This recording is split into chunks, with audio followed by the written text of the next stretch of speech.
जगन्नाथ सांग मैंने मु प्रज्ञा डेली तड़का लाइफ रे आपण मानक स्वागत। मो परी आपण मानक घरे बंची जाइथिबा पाव ब्रेड अछि कि तेबे चिंता करंतुनी, मात्र 10 मिनिट रे आज एमिति एक सुपर टेस्टी डेजर्ट बनाइबा जहाको पिला माने थरे खाइले बारंबार बनाइबा को जिद करिवे।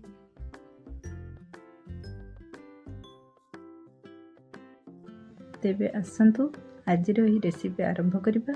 प्रथमे बंची जाइथिबा पाव को छोट छोट खंड करिनेबा तो एहाको एक ग्राइंडिंग कप रे पाउडर बनाई नेबा।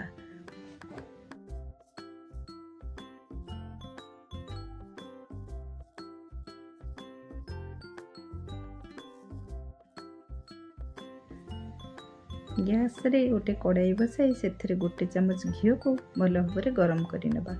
घी गरम हो गले से पाउडर बनाई पाव को पकाई भल भाव गोल्डन ब्राउन होगा जाए भाजी नेबा।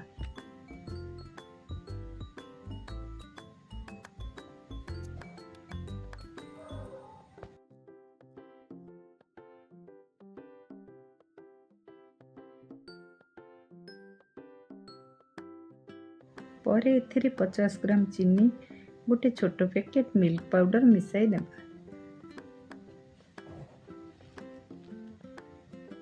और यह धीरे धीरे भल भाव गोलाई नेबा।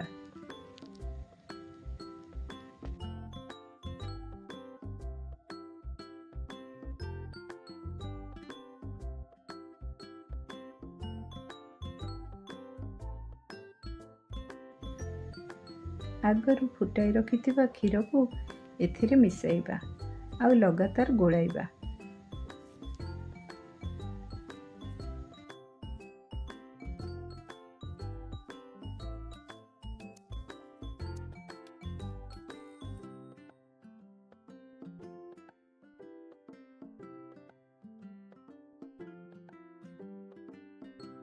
यह धीरे धीरे गाढ़ हुई कढ़ाई छाड़ी आसिले एथिरे आउ 1 चामच घी मिसाइबा।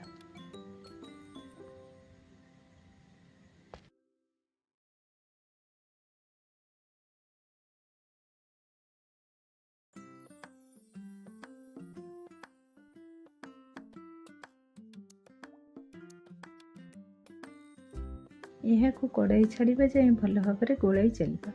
आपण मैंने चाहिए एथिरे आउरी घीर व्यवहार करें। गोटे पात्र रे टिके घी लगाई यह सेप देबा आउ ऊपर ड्राई फ्रूट रे सजाई परसिबा। विश्वास करंतु वेस्ट होथुवा पाव को एमिति बेस्ट डेजर्ट बनिबो जहाँकि थरे खाइले आपण माने बारंबार बनाइबा को इच्छा करिवे।